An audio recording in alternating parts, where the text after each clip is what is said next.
I'm Chris Edwards and welcome to this week's Tennis Warehouse Vlogs. Jump straight into the product we've got for you this week. First up, we've got a great sale going on right now on the previous generation, so the third gen Babolat Pure Strikes. And this is the 103 in my hand here. Very forgiving racket, nice and lightweight, easy to use. I'm at 103 hoop. You're going to get a very generous hitting space there, good sweet spot size on this one. I think it's a great racket. Intermediate doubles players, slices and dice is going to get good access, nice spin window on this one. Also, if you like to really grip it and rip it, hit a lot of topspin, great way to go here. So very versatile racket. Stronger players can benefit from the 103 square inch head size. Add a little bit of weight, throw a poly in here, you are good to go. So that's a nice addition right there. That one is only $99, so killer deal on that. And the rest of these strikes we're going to look at are at $119. Next one I've got in my hand is the 100. So this is, again, the 100 square inch head size is kind of the universal head size right now. Real tweener kind of spec racket. So again, you put a multi-filament in here, a syn gut, or go all the way, go natural gut. You've got a really nice performing racket for a variety of levels of player, from a stronger beginner all the way up to the pro ranks. And with that softer string, it's going to really open up the sweet spot and give you a really nice plush feel and lots of power. You can throw a poly in this one, they're heavy enough to do that. There's enough engineered flex in these rackets to allow you to do that. And you're going to get a ton of spin and control and more durability for that big hitting player. So great way to go right there. Next up, I've got the 1619. So the Babolat Pure Strike in the 1619 is a go-to for many players. Offers great access to spin, nice blend of pop and control. And here you got a little bit more mass now coming through the ball to give you some court penetration, some extra pace on serves. And with that 1619 string pattern, you can really get some nice bite on the ball. Definitely a racket, I think, for the intermediate through advanced level player. Put a poly in there and you are golden. Okay, next up, we've got the Pure Strike Tour. So this one, nice beefy spec to this racket. It's going to give you that maximum stability and plow through.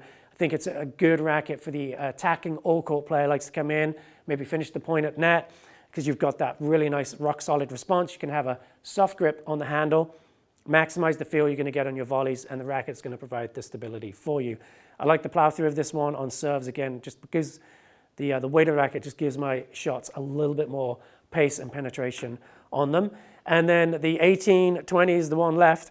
And so this one's got the dense string pattern for maximum control on the depth of your shots. If you're hitting a flatter ball, it's going to get it to drop inside the lines a little quicker, slightly lower trajectory than you would get out of a 1619. So when the ball leaves the string bed and those 1619s can have a bit more arc, this one's going to have a bit more of a straight line trajectory as it comes out and heads to your target. Great rackets on the slice, I always find, with 1820. So it's a great way to go, again, intermediate on up right there. It's Melanoma Awareness Month, so I grabbed one of our long sleeves, and this offers really nice UV protection from the Grand Slam long sleeve performance crew right here. This one is under $40, so you don't have to break the bank, and you can save your skin out there, look stylish on the court. Okay, let's jump in to some vintage. First up, I've got a Donnay Pro 1 limited edition. I used to use this racket back in the day in a slightly different cosmetic to this one, but it's got a really nice flex to it, lots of control, good racket, again, for that intermediate on-up player. We put a T-Dub leather grip on this one. It is missing the detachable bumper guard. So these originally came without a bumper. This one, there's a bumper guard that pops in right there, some little pop rivets for it to hold into. We don't have that, so you'd play it bumperless like it was originally intended. And again, nice collectible and a great racket to get out and hit. And then last but certainly not least, we've got a Yonex RDS 003. So this is, again, a nice control-oriented racket, a little bit more pop than you get out of that Donnay. Again, we put a T-Dub leather grip on it, so it's ready to hit the courts and good to go. And the throat grommets on these older Yonex rackets are made of a very pliable material, and they do deteriorate over age. And so because of that, we have tubed it. If you wanted to hang it on the wall, you can pop the tubes out. We just have them held in there with a little bit of tape right now. And then if you're going to string it, the tubing has got you good to go. And now protects those center main strings when you get it strung up if you want to hit it. Okay, that's all I got for this week. Thank you so much for watching.